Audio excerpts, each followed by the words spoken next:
Welcome over to an exciting episode of Two Bar Connections of your host, Jesse and James. What's going on, everybody? What is going on indeed? So, it must be surprising to you guys that we're having another episode on such short notice, but that's because today is kind of a special day because we'll be doing our best games of the 2025 episode.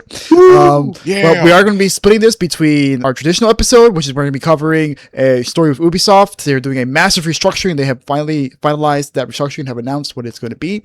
And we also have the Xbox Developer Direct, which is the direct that Xbox shows at the beginning of every year, where they show off any new games that they're going to be releasing this year. But before we get into all that, how have you been? I know it's been kind of short notice, but literally, I won't lie to you guys. It's literally been 2 days since we recorded our last episode. Still in the same spot.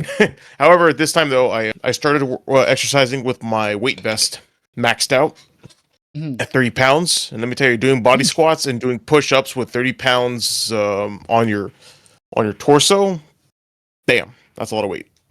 It's a hell of a lot of weight. Damn, that's a lot of weight. Oh shit. Yeah, but dude, it felt pretty good. So I'm gonna take a break and then probably hit the weight again tomorrow, and maybe even do some jump roping. Not with the weight vest because that's still way too heavy. Like I would not dare try to jump with 30 pounds on me. Yeah, actually, your knees are destroyed. No, dude, my knees will be fucked. But I'm still trying to get used to it because I just recently maxed it out. And I can still feel myself like kind of like swaying, like I still can't balance myself correctly with all that weight. So, but once I start to understand how to orient myself and handle it, I think I should be a lot better. And then maybe eventually, I'll do some jump roping with it. Oh, wait, that sounds kind of cool. Yeah. Oh damn, it's kind of expensive. Damn, $60, $10. I mean, these are all the one I got. Good. Yeah. I forgot what it's just a Kevlar vest. What is this? What? That's just a Kevlar vest, which honestly I think actually weighs the same amount. It weighs the same. Okay. Okay, so World War III starts, you're gonna be ready to go already. Over, I don't know about to World War III over fucking Taiwan and Iran and Greenland now. Yeah. Wherever the fuck they ship us. I'll be a medic. I'll be far away from the front lines. You can count on that. That's all I've been doing, and then I worked yesterday, and now I'm back. What about you? How you doing? Nothing new. I've done even less than you, man. Really nothing at all. I can't give any updates on like what's been happening in my life because nothing new has happened like at all. So, I mean that's pretty much it. Like cool. I really haven't. I'm telling you, dude, nothing's happened. I mean, it's only been 2 days, right? So yeah, exactly. That's why I said it's only been 2 days. Like I did that one workout, and I was like, oh my god! Like I literally feel it in my legs. Like you know how when you work out, your hammies too hard, and you can't really sit on the toilet properly. You know, yeah, that yep, it just hurts. Meanwhile, I'm trying to like lift to wipe my ass, and I'm just like, no, okay. Dude, that's why I need a bidet. Just get a bidet. You should always invest in a bidet. Nah, one day maybe, but not today, and not bidet. All right, I'll see myself out. Hey, you gotta blast your ass with some water, get hygienic. Your grandparents have a bidet, and it was great when I used it. I felt so clean afterwards. Nice. I think I remember at your house. I think you had like your parents' bathroom had 2. Yeah, we got rid of that though. Oh, you did? Okay. Yeah. Because I remember it was there separate. was one. Yeah, there was like a toilet here, and then like next to it, it was a.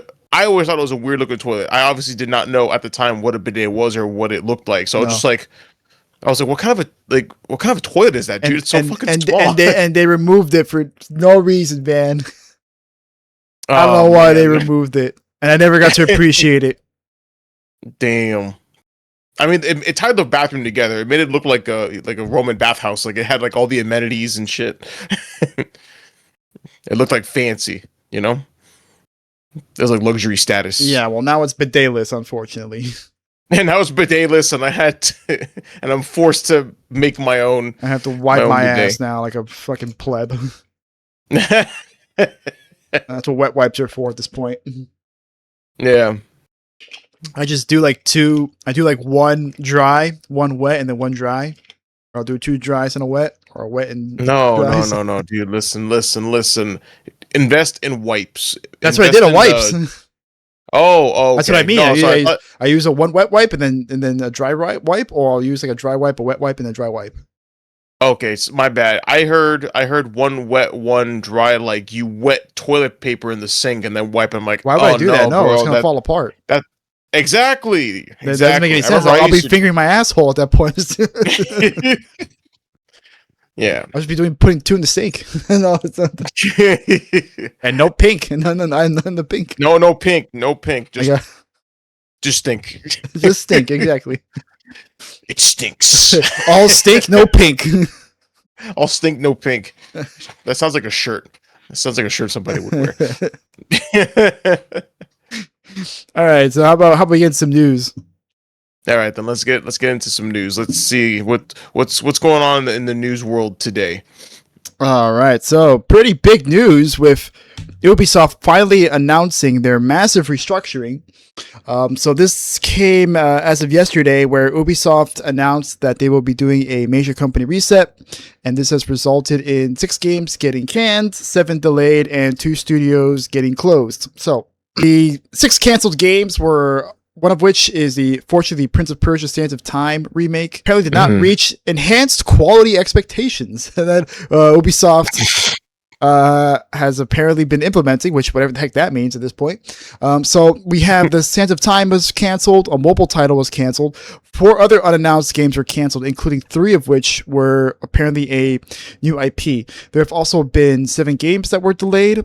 These 7 games were originally supposed to release before April 2026, or no, one of them was supposed to release before April 2026, but now all 7 games have been confirmed to release at some time before 2027. So it'll be either this year or early next year, in which they will be released.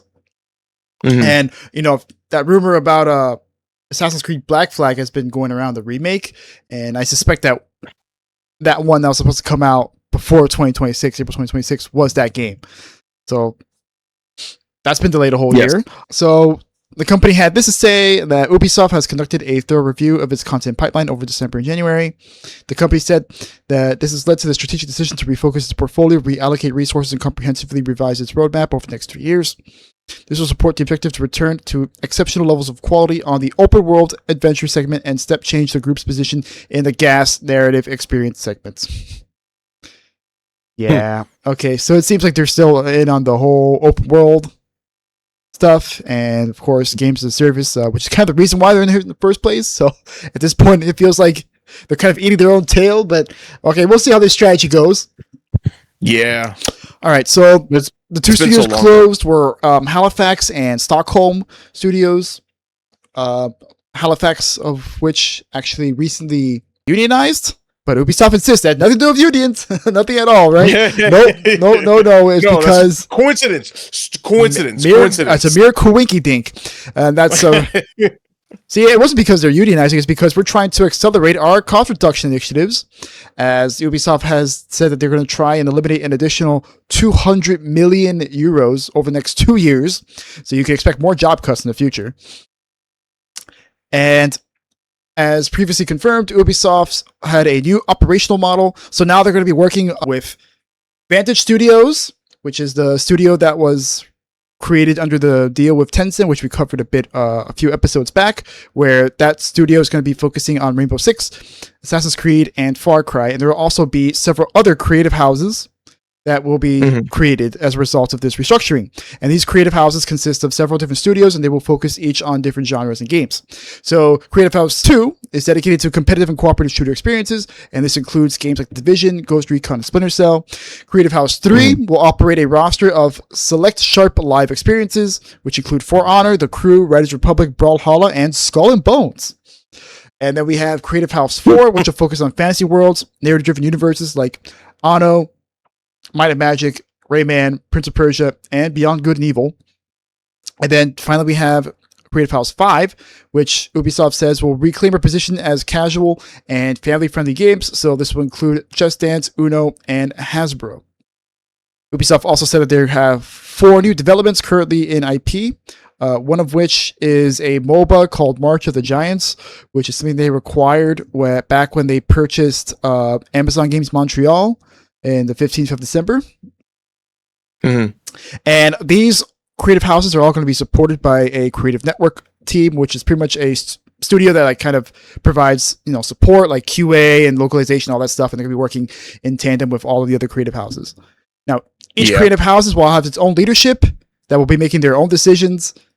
So it seems like they're going to be taking a much more decentralized approach to how they develop games, and this will hopefully, at least in Ubisoft's eyes, lead to them making faster decisions a lot more efficiently. Yeah. So, also, finally, as part of all this, as part of the changes, the staff will be expected to return to the office 5 days a week, and they will have an allowance of some work from home days. So, I'm not going to read too much of Yusuke statement on this, but he said that, we are transforming Ubisoft's operating model to produce exceptional quality games of the two core pillars of our strategy: open world adventure and gas native experiences. Gas. Okay. At the center of this transformation are our creative houses, integrated business units now combining production and publishing, and therefore unifying the gamer relationship. Each one is built around a clear genre and brand focus with full responsibility and financial ownership. Led by dedicated leadership teams, it is a radical move relying on more decentralized creative organization with faster decision making and best-in-class cross-functional core services supporting and serving each creative house. So, his statement's pretty long. So, that was the important half, right? That they're going to be still focusing on open world games and gas native experiences, so their game's probably not going to change all that much, unfortunately. And the creative houses are working independently of each other, so they don't have to work with HQ as much to like focus on publishing and stuff. Everything they kind of do on their own, and they just have to rely on the network studios to sort of provide any help that they need. Mm-hmm. Yeah. So, any thoughts so far? I mean, that's a lot of restructuring. But as you said, they're going to be doing the same games over, like the same games that got them into this situation. So honestly, kind of refreshing. At least it just seems like they're restructuring and just making classic bad decisions instead of going in all in on AI like every other fucking game development company. So I'm sure they're still doing that. Don't worry. Yeah, but still though, it's refreshing to see old school bad decisions, They're keeping it real. It's a shame about the Prince of Persia cancellation. Yeah, but you know what didn't get canceled? Surprisingly, Beyond Good and Evil has somehow survived the massacre. Beyond Good and Evil 2. I have no idea how, because according to this article by Inside Gamer, according to their sources, the game has survived. And it has been in development for 17 years, 7 months, and 22 days. So, which is longer than Duke Nukem Forever, which held the previous record for longest game in development. Although this particular version of Beyond Good and Evil 2 has been in development since 2017 specifically, which still makes it around 8 to 9 years, which is still a fucking long time. Dude, what the fuck? And the game is reportedly costing upwards of $500 million in development costs between all the restarts and, all the thing that goes into development. Yo, what the actual fuck? Why is this? Why has it been such a long time in development? I gotta cover that. I don't fucking know. No one knows. All we know is that it's been filmed for 17 years. The original creator of Beyond Good and Evil and the creator of Rayman worked on it for a while, and then he left. Apparently, he was a massive asshole, and there was investigations into him, and he just went, "Oh, guys, I feel like retiring now. I'm gonna go pursue my other passion, which is animal conservation." How green. How noble. Nice distraction, guy.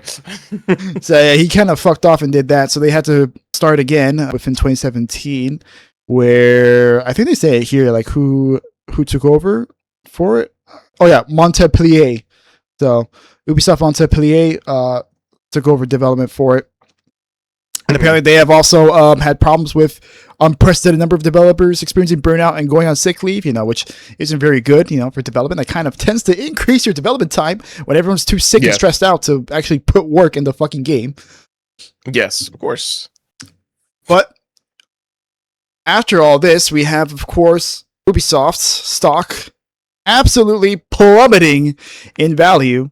Record low. Yeah, record low. It's the lowest it has been since 1996. which is holy shit. Yeah, the lowest in 30 years of their existence. And don't quote me on this, but I could have sworn a Young Yeah video that it was like, oh, it's 85 euros, or like, it was like less than a US dollar, I think. Yeah. Or about a US dollar per stock. Yeah, which is crazy.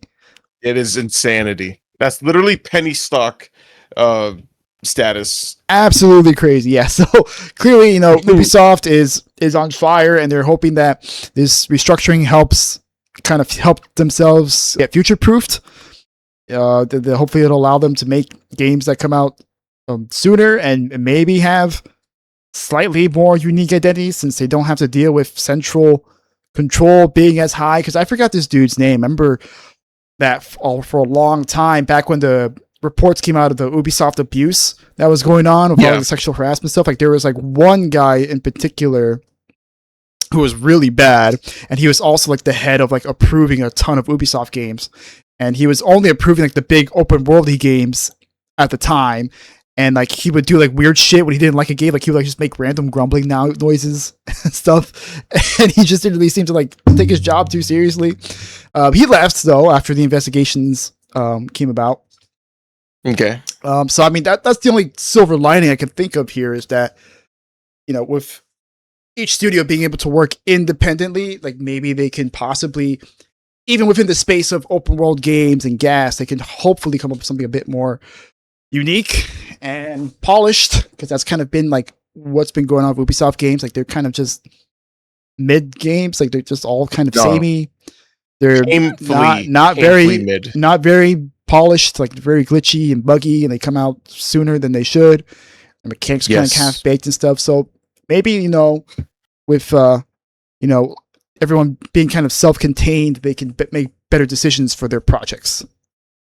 Yeah. And not have so much oversight from management, because I imagine these poor developers are they probably get harassed. It's like, oh, put more open world, put more microtransactions in it, and they're like, no, leave me alone. Yeah, and about Prince of Persia, he was talking about that earlier. Yeah, that really sucks that they seemed incapable of making a simple remake of a game that came out 23 years ago. Because for some reason they thought it was a good idea to give it to an Indian studio that never made games before for them, and then of course when it got revealed in 2020 and it looked like shit, they had to redo it all over again and give it to Ubisoft Montreal, who are the original developers of the original game. Although probably all that talent left before, like all the talent who worked in the original game left at that point. So it's probably like all like new people who like never even touched the game in their lives. We're working on it. And you know what? I bet the real reason why it was canceled wasn't because of quality problems. It's because it's not an open world game that they can monetize. That's why. Yep. 100%. Because if the concern was resources and quality, Beyond Good and Evil would have been canceled 10 fucking years ago. Because if you tell me that, oh no, we can't keep putting resources in this responsibly into this thing, but we can dump $500 million in some game that God knows when it's going to come out, then no, it's not about that. It's that one game, Good and Evil, is an open world game, because when they revealed it, it was an open world game, and probably still is an open world game. Meanwhile, Prince of Persia is a linear, story-based, single-player game. Mm-hmm. That would be very hard to monetize without everyone mass revolting. It's a oh, careful now. God damn. You're choking on their incompetence. Don't let them kill you. Don't let them kill you, bro. Yeah, because Prince of Persia is a great game. I played all 3 games. I think all 3 games are great. Yeah. So, I mean, growing up, that was that was like peak PS2. Everyone I knew, like you, owned Prince of Persia. I never really played. I never owned those. I never owned any of them. I played them. Oh, you never? I played them all. Oh. I've never owned them. No. You never owned them? No. I brought them from. I brought the first one from Marcus. Yeah, because he had it for sure. The third one I know I rented, and then I think I bought it for Wii. So the third one's the only one I think I earned, and I forgot how I played the second one, but I know I played the second one. Yeah. That was the one where they got all weirdly edgy because everyone had to be super emo and edgy. It was weird because the first game has like an Aladdin, like whimsical Arabian Nights tone to it, and it's like really fun and lighthearted. It's almost like a fairy tale in a way. And then you get to the second game, and within the first 10 minutes, you have a gray and black filter. You have an ass shot of some half-naked woman coming out of a ship. You have blood. You have them blasting, unironically, I Stand Alone by Godsmack, and the first words out of the prince's mouth is "you bitch." I'm like, okay. Yes. Wow, okay, this is that kind of game, huh? All right. Still a fun game. I did like it. I remember that part too. He like, I think he gets like smacked or he goes, "Ah, you bitch." The woman he's fighting in the intro slashes him across the face, and that's how he gets his scar. Yeah. Yeah. Oh, you bitch! Like, oh, okay, well, that's a little weird. It was just such an escalation. And then Q Godsmack.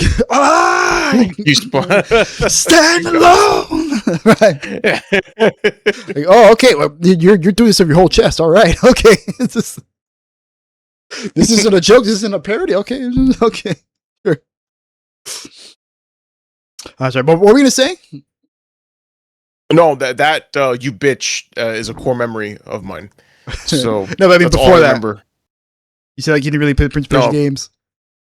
Oh yeah, no, like I never really played them, but I knew everyone else had played them because this was one of those games that I read in Game Informer and I was like, oh, that's pretty cool, but I probably wouldn't play this, and then I just kept scrolling, turning the pages in the book. Jesus Christ, the magazine, the magazine, the physical magazine of paper. Magazine. I read old magazines. Yeah, we have to see how Game Informer is doing. I'll probably take a look at them after. I think they're finally putting out their print issues again. I will collect those print issues. Yes, just to collect them. Like I won't even need to read them. I'll just be like, all right, just give you guys money. You just give them to me. I'll just hold on to them. No, yeah, like a little shrine. Yeah, exactly. But, I miss those covers. Yeah, but in any case, yeah, it's sad to see because a Prince of Persia remake would have gone hard, but they chose to half-ass it, and that ultimately contributed to to its end. And as far as the other game that I'm interested in, which is like Assassin's Creed Black Flag, I hope that stays alive because a lot of people want this game to come out. Yeah, I'm sure that will come out because it's an open world game. It aligns up with their strategy. They'll be able to monetize it with whatever bullshit time savers they want to put in, as they like to call it. Oh, I'm sorry. Are you saying that a sure thing will not get canceled in this game economy? It's Assassin's Creed, dude. Okay, it's Assassin's Creed. Like that's the thing. It's like it's Assassin's Creed to Ubisoft. They love it. They know that it's going to be a sure that's a guaranteed moneymaker. Even you and I will buy it. I will buy an Assassin's Creed 4 remake. Yes. Yeah. I will buy Assassin's Creed 4 remake, and I would have bought Prince of Persia remake if they actually fucking done it. But that's not going to happen. So all I got is this. I actually downloaded Black Flag again because a while back they unlocked. They actually added achievements for Steam. So I opened it up, and I was like, "Oh shit, awesome!" And all my save files are gone. I was like, "Oh shit!" I guess. Yeah, I guess I have to play all of it. What? It's $12. What, Black Flag? Yeah. Oh, nice. I could probably pick it up if you want. Damn. Okay. I might pick it up. Oh, cool. It comes with Black Flag, the season pass. I don't know what the fuck. I'm picking through the season pass. The fuck? What's even coming? No, it's all the DLC that comes with it. So you get the Crusader of Florentine pack, which is there's a pack, and then there's the season pass. I think I don't know what the season pass includes, honestly. Oh, it includes all the DLC. So Adewale's campaign. Oh yeah, it's Adewale, and I could have sworn there was also a Liberation as well, but I'm mistaken. It's a different game. But I would be careful because I tried playing it and the game crashes on me. So yeah, well, it is an Ubisoft game. from mid Yeah, no, 2010s. So, I've never had this problem. I never had this problem with this game, and now I'm having this problem with it. modern gaming, man. The games 15 years ago can't work on PCs all of a sudden. It's fucking lame. But yeah, Black Flag will be amazing. Hopefully. Hopefully, When it yeah. comes Please out. don't fuck it up. Please, Ubisoft, don't please fuck it up. don't. It's really the one Please thing you were making that I'm actually interested in. Yeah. The one thing you got. Yeah. That and a Splinter Cell. If you ever do another Splinter Cell. Yes, bro. Like another Blacklist. And don't make it fucking open world, okay? We don't need an open world Splinter Cell. No, open world Splinter Cell doesn't make any fucking sense. No, but they're all on fucking. They're all on that Siege. Like they're gonna make Siege related content. I don't think they give a shit about Splinter Cell.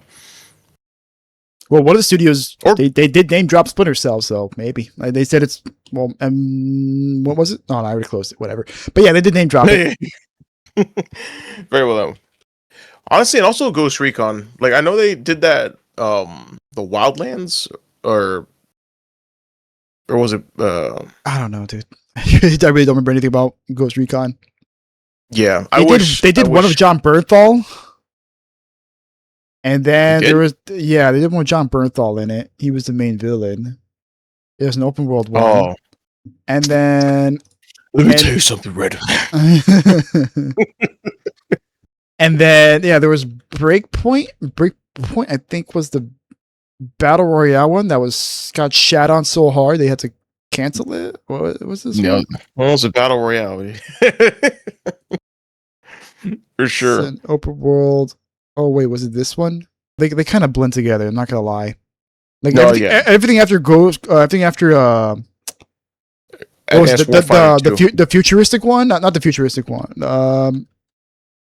Not Future Warfare. The one where you can like turn invisible and shit. It was Future Soldier, I think. Yeah, Future Soldier. Yeah, everything after Future Soldier, fucking, it's just a blur to me. Oh, okay. And even Future Soldier, like, was like, it was kind of okay. Like, yeah, I miss like the old days of like the Advanced Warfighter. Yeah, that's the one I played. Yeah, the Advanced Warfighter, and then obviously like, and then you have the OG ones, which are like the more hardcore ones. Yeah. Yeah, there was some Clancy Ghost Recon 2010. That was for the Wii. Shadow Wars for the 3DS. Okay, yeah. And then there was Future Soldier. What the fuck is Recon Phantoms? Okay, it's free to awesome. Okay. And then they had Wildlands and Breakpoint. Holy shit, Breakpoint got, I'm seeing here, the Metacritic scores were 57 for PC, 55 for PS4, yep, 62 for Xbox One, and Wildlands was not much better. No, Wildlands was just a standard Ubisoft. Like it was standard Ubisoft. I remember the trailers that they put out for it. It was people like making call outs and being all tactical and shit. And everyone was like, we're not gonna play like that. Ever. Damn, sold over 10 million copies apparently. So people do like their Ghost Recon. Yeah. Ghost Recon is dope. I just wish they kept up with it. All right. So, how about we do some keeping up with Microsoft and Xbox with their developer direct that they announced here. Yeah, so I don't know, like I know for sure we're not gonna talk about Forza, okay? Sorry, Forza fans. We're just not interested, okay?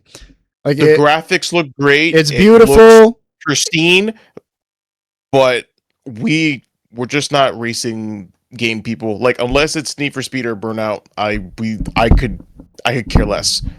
However, if they bring back Jack X Combat Racing, then we'll talk. But no, not a Forza fan. So, excuse me. So they start off with Forza. It takes place in Japan. There might be a Gundam collab because they tease a little Gundam collab at the end. So that could be kind of cool. That would be pretty cool. But outside of that, okay. But then we have Beasts of Reincarnation, which is a new game by Game Freak, the Pokemon studio, which is a real big surprise. Dude, that was That was a definite surprise because like holy shit, like Game Freak can make other video games and they actually look half decent and they don't look like a fucking PS2 game. An anime like one. Yeah, bro. So yeah, Beast of Reincarnation is an action RPG that they are making, which is described as a one person, one dog RPG because you have your froze. Okay, so you have your companion Ku or Ko, I think that's how you say it, right? Ko and Emma. Emma is the main character here. Yes. And it apparently takes place in a post-apocalyptic world in Japan, the year 4026 specifically.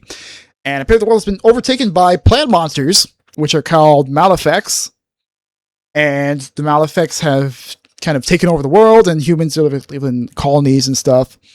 And apparently Emma is also a Malefic, that she actually can control plants and stuff for hair there. So like if you actually see like the flowers here growing on her. They show like a cutscene, I know, that like where she gets her powers, but I don't have the timestamp for it. But it's her, and Ku is also a Malefic as well. He's a dog that also got or a wolf that got infected by the Malefacts. And obviously, like, you know, they're really leaning into like nature and plant life and stuff. Like, this is a really pretty game, by the way. Like, yeah, no, it's gorgeous. Yeah, look how good it looks. Very, very pretty. Looks really good. Like, it just shocked me that Game Freak is making this. Wow, this looks kind of good. So yeah, it is an action RPG game, right? So you are gonna, you know, go around, level up and stuff, and get new abilities. And there's also gonna be like exploration, so you're gonna be able to, like, you know, go to new areas, and you're gonna be able to, or you're gonna have to try and find out like how to get around using your powers, because she has like different traversal powers. Like she can summon vines to like put herself higher up in the air, or she can use it to like grab onto things. And so like, it wasn't described as open world, but it was described as more like open zone. Like there are levels and stages to it, but they're very open ended and like how you traverse them. Yeah, so these are called the Nushi, I think is what they call them. Yeah, the Nushi. So the Nushi are like bosses that you have to fight and like take their powers, so that way you can fight the Beast of Reincarnation, which is the eponymous final boss of the game. Mm-hmm. So, did you have any thoughts while watching this? Did you actually see this, or? Yeah, I did see it. It looks very pretty. I mean, it kind of looks like, I mean, like you said, not open world, open zone. I like the idea of having a dog companion, and I like the fact that the lady's hair is like can be used to traverse and used for attacking and such. I don't really know too much about it. I feel like there's a lot of the Japanese folklore that's into it that goes over my head, since I'm not familiar with it. But I am interested in this game. Yeah, so then they also show off a little bit of combat here. So the idea behind the combat is like, it seems like I show very, very brief clips of it. So it seems like there's an emphasis like on parrying and fighting, because they talk about this thing called spirit stones, which are like modifiers that you can receive by parrying enemies. And I see here there's like a stagger bar on the enemies. So it tells me they're definitely probably inspired a lot by Sekiro. There's going to be a real big emphasis on parrying enemies and hitting them back and trying to like break your stagger bar so you can deal bonus damage to them. But they also did mention that there are like other options. They show off other options in the game. Like Emma has like a bow and arrow, and she also has like a crossbow that you can use. And also Ku is also an integral part of the game. They really wanted to emphasize how they're a team and how they kind of work together. So like you can actually build up like a meter, I think. So the bottom right hand corner, you see the meter there, and if you fill it up, you can activate something they call blooming arts, which is something Ku does. And then once Ku uses a blooming art, then Emma can do like a follow up attack with it, and she can have like a ton of different choices on what she can do, and it even like slows down time or freezes time, so that we can like pick which ones you want to do. So it's kind of like a turn based case almost in that way. Yeah, I did notice that there were certain moments where it did like kind of turn into a turn base for like 2 seconds. Yeah, it's really pretty. So then while you're also fighting the Malefacts, you also have to fight golems, which are pretty much like robots with human souls in them. They'll also be traversing around, so it's not going to be you just fighting, you know, animals all day long. You also got to fight more humanoid robots. This looks really cool. Honestly, like watching this, I think I might have been more interested in this than Fable. Really? If only because like Fable, it's like, okay, well, it's Fable. Like I played Fable before. I played Fable 3 times already. So like it's just like Fable but open world. But we'll get into Fable in a moment, because there's definitely a lot to go over with Fable as well. So before we get off into Fable, though, there was like an interview where they do talk a little bit about the game. This is by IGN, and I'm just gonna go through just a few small snippets. I'm gonna go through the whole thing. It's a pretty lengthy interview here. Yeah. They also had an interview with Playground Studios, which is a studio that are working on Fable, former Forza developers, by the way. So apparently, the origins of this game was actually started as a result of like a competition they have internally within Game Freak, and it's called the Gear Project. And the director Kota Furushima actually managed to get his game approved by submitting his design documents into the competition. And the whole point of the competition is to help foster new original IPs that they can make within the company. And he was one of the projects that was selected to be able to make it. So that's really cool that this guy dreamed up this game in his head, and he was able to finally be able to make it. He was given the chance to be able to develop it. So according to this interview, also the game was in development for 6 years, and yeah, this is the part where they describe it as more open zone-ish. It's not necessarily Metroidvania because you don't get abilities and then use those abilities to go back and try and use those abilities to get to new areas. They say that you should be able to get everywhere you need to go using just your default abilities. That it was designed with that in mind, but there's gonna be a lot of secrets and stuff. So there might be things that you miss and maybe you want to come back later and look for them. So it gives me the impression that it's gonna be big levels, not open world, but big zones that you're gonna be able to traverse around. So yeah, I mean, a lot of stuff I already mentioned was mentioned within the interview, but there was one funny question here because Game Freak, as you know, doesn't really have the best reputation with optimization and graphics, as been evidenced by pretty much their entire Pokemon output since 3DS era. Well, since the Switch era, really. None of their games have looked particularly good or ran particularly good. And so the question here was from IGN was that they were asking about how Game Freak was in the past, kind of lambasted for their performance issues, especially within their 3D open world games. And they were asking if Furushima, the director, could address those to anybody who is concerned about it. And he has this to say: I think when it comes to Beast of Reincarnation, and I guess we would regard it as the scale and ambition of the title, when we approach game design, we're not looking to make, say, a title of a certain level of quality. Okay? We're looking to deliver a very specific game experience and visual fidelity and graphics that is something that supports the game experience. Everything that goes into that. That includes things like bug fixing, optimization. Everything is there to serve the gameplay experience. Our focus is on that gameplay experience. Part of that, of course, is making sure that it performs well, but our attention is more on getting the experience over to you and making sure that our vision can get to your hands and hearts. So, kind of sidestepping the question there, because yeah, that's 100% sidestepping. It's they hey, not, you know what? Did not want to address it. It's about the vision, guys. We're just trying to get you a specific vision, right? Well, I mean, was it your vision when you had people sending clips, maybe on Pokemon Scarlet and Violet, of them falling through the world? And characters' heads expanding a million sizes with their eyes bugging out of their heads and leaving their bodies. It really makes me question what your vision is for something. Yeah, well, clearly they had a vision for something. We just thought it was ass. Yeah, right. So, but I will say, just to reiterate, overall, I am still looking forward to this game. It does seem really cool. And it will be coming out pretty soon. It's going to come out in summer of this year. Oh, that soon? Yeah, so probably June, July, August-ish. Somewhere around there. Mm-hmm. I imagine since they haven't announced a month yet, it'll probably be closer to August, I imagine. Say it again? Sorry, you cut out. I'm sorry, I imagine it'll be closer to August. Because they haven't announced a month yet. I feel like if it was, sooner than that, they would have announced a month by now.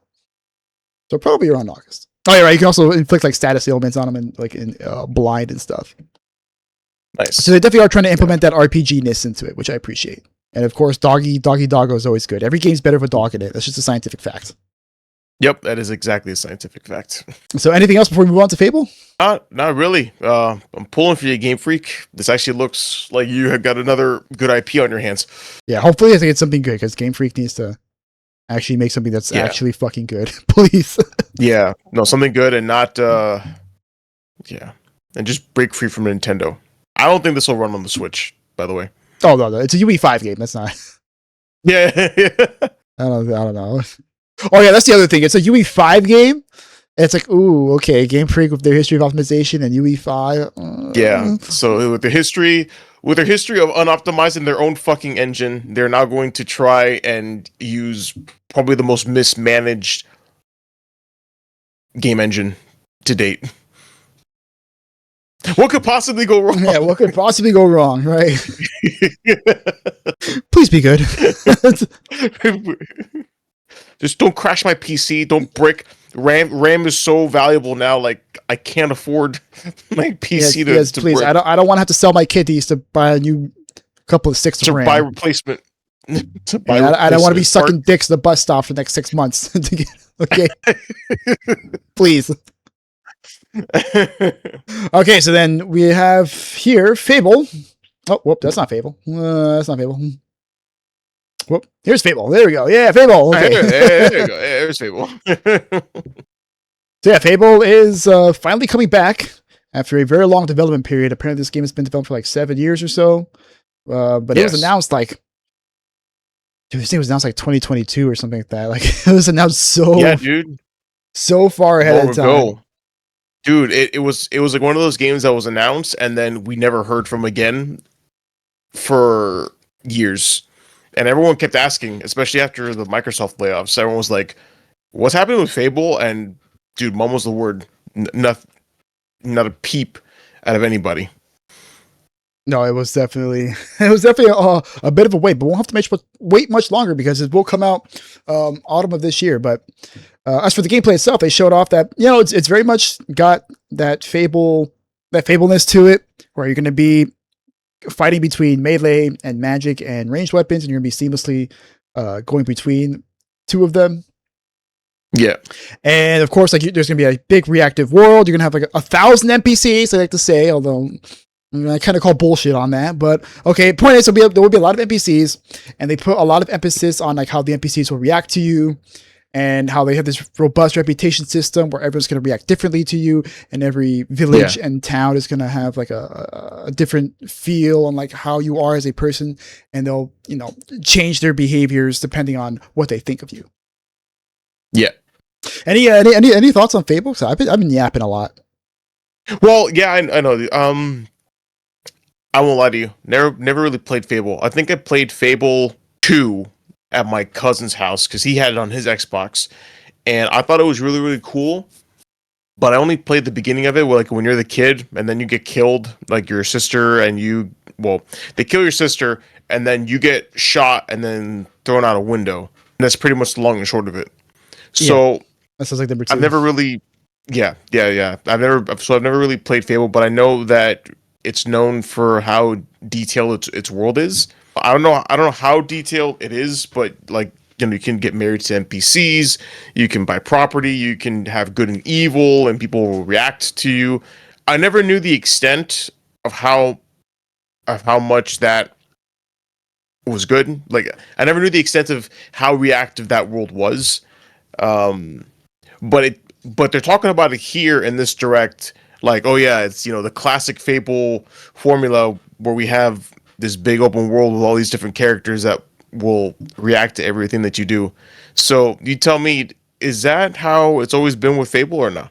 Yeah, more or less. Although this time they make it seem like it's going to be a bit more like piecemeal. So like in Fable, like your reputation, like how people perceived you, kind of permeated throughout the entire world. Yeah, simultaneously. So like even though you've never been to another area, they'll still like know about you. So like you'll still be like a good guy in their eyes or a bad guy in their eyes. Whereas in this game, it's gonna vary from location to location. Like every area is gonna have its own reputation and perception of you. Okay. And yeah, like all those things, like you could get married in that game, you could buy houses. They did talk about businesses. You can buy businesses in this Fable. I don't remember if you could buy businesses in the other Fable. I know there was ways to make money like passively, but I don't remember if it was like you bought businesses or whatever. This game's so pretty. Holy shit. No, dude, that shit looks really good. It is really pretty. I mean, I don't like how they went like with a more realistic look for the characters. I would have preferred they stuck to the stylized look of the original games. Yeah. But the environments are gorgeous. The environments really are absolutely beautiful, and like the colors really pop. And that just goes to show like how good Playground Games are at making open world games, because they're former Forza Horizon devs. Like they have a lot of experience working on open world games, which is probably why Microsoft wanted them to make a Fable game. Because they're like, oh, you have a lot of experience open world games, why not? Although in an interview they did say that they were the ones who approached Microsoft about it. So I mean, could be either case. I mean, that's probably what happened. They were like, "Hey, we want to make a." Well, actually, they said in the interview, like they said, yeah, like we really wanted to make a second team, and we wanted to work on like a new genre, or you want to make use of our open world skills to like make a new game. And then when talking to Microsoft, they landed on Fable. Yeah, which is pretty cool. And I do like the reputation system on it. They were talking about it like they're showing it now, where people actually think differently of you if you start buying everything up, and I don't know why I think that's funny. Dude, it'd be hilarious if you can overcharge certain NPCs, but that I think that's a little too detailed. Well, they did say that you can be a landlord and you actually evict people, and they'll actually react to it. They did show an example of it off. So, oh god, I can finally live my evil landlord fantasies with no consequence. Live out my fantasy of owning property. Fulfill all my wishes. I'll never be able to fulfill in real life. So they also emphasize like how the world will change like as your decisions are making. They actually use this guy as example, the IT crowd guy that turns himself into a giant. Yep. Apparently, like you can actually kill him, and his body will actually stay in the world like forever, and it can actually change house prices for it. So, so I imagine property values will go down because I don't think anyone will appreciate a giant dead man outside of their home. I'm telling you right now.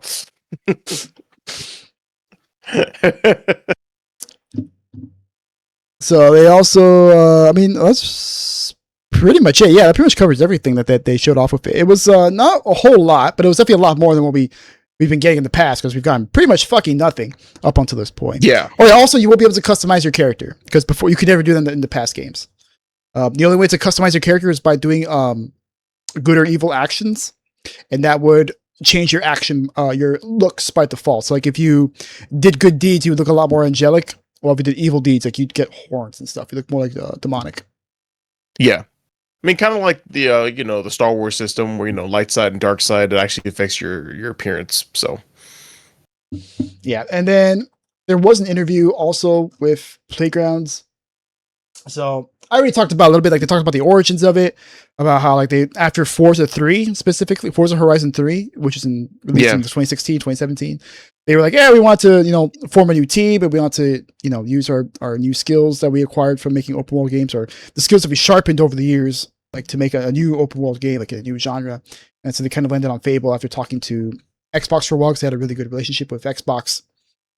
And they also talked about like how like the total pillars of Fable, they wanted to be like a fairy tale, but they also wanted to feel very British, which sounds about right for Fable. I mean, it is called Fable, so clearly like it's gonna be a fairy tale. And it's British. Yeah, the games were very British. They were very fucking British. Yes, absolutely British. Very, very, very British. Yeah, they also talk about the NPCs. Each one is unique with their own moral viewpoints and personality traits and all that stuff. Yeah. However, they did confirm that there will not be any appearance changes based on how you play, which is kind of unfortunate.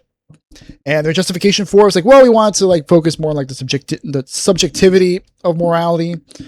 We want to be like more gray, which is kind of weird because that's never been what Fable's been about. Like, Fables are always about good versus evil. Yeah, not necessarily good versus evil, but there was always a very clearly defined definition of like what is good and what is evil. Like people who do evil things, suffer evil actions, or they transform into monsters and stuff. So like, oh no, we're not going to do that. And as a result, like we're not going to be able to change your appearance based on those actions.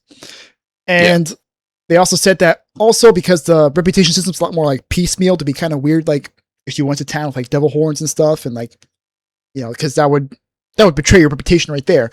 Instead, they wanted to be like every new location is something different, and every new location will interact with you and perceive you differently depending on how you interact with them.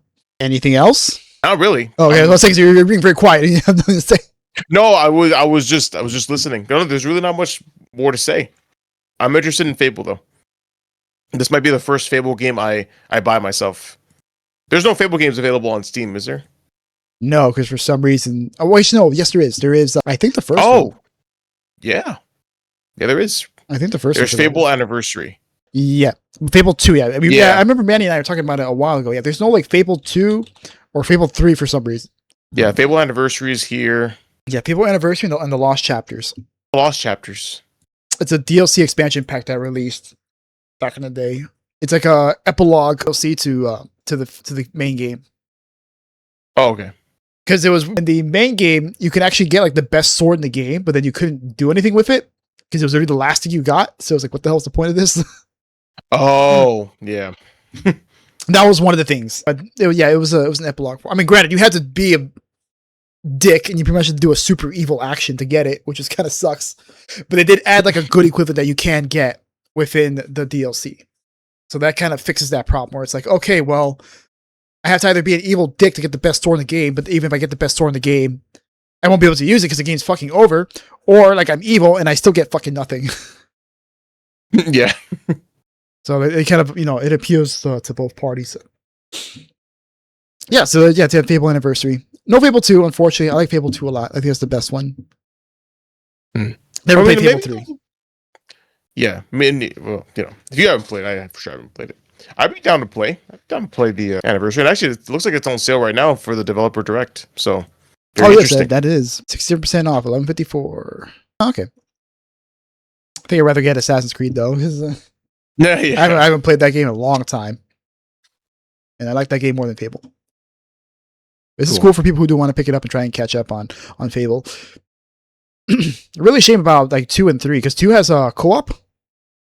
2 actually has co-op. Oh, really? Yes. But it's kind of gimped. Kind of sucks.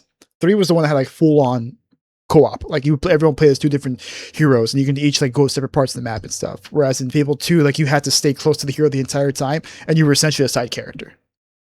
Ah, yeah. I guess that makes sense. All right, so I got nothing else to say more on Fable. All right. So we're going to end our recording here, and we're going to start for the next episode, which we're going to start immediately afterwards. We're going to talk about our best games of 2025. Absolutely. All right. Sounds so, good. But everybody. just in case, how about you sign us off for the people who maybe not be interested in hearing us talk about best games? Yeah, for sure. Hello, everybody. Thank you so much for watching this half of this half episode of 2-Bar Connection. We really appreciate you guys giving us a watch. Please subscribe to the channel if you haven't already. Leave a like below, and also leave a comment if there's any news stories you want us to cover, or if there's any games you want us to play. Best place to watch is on YouTube, but we do have audio-only versions of the podcast, which is available on Spotify, Apple Podcast, and Amazon Music. We are also on Twitter. No, we will not call it X. And you can find us at our Twitter handle at 2Bar Podcast. So you can give us a follow and also send us some memes. All right. Thank you guys for listening. Good morning, good afternoon, good evening, wherever you are. Peace. See you in a bit.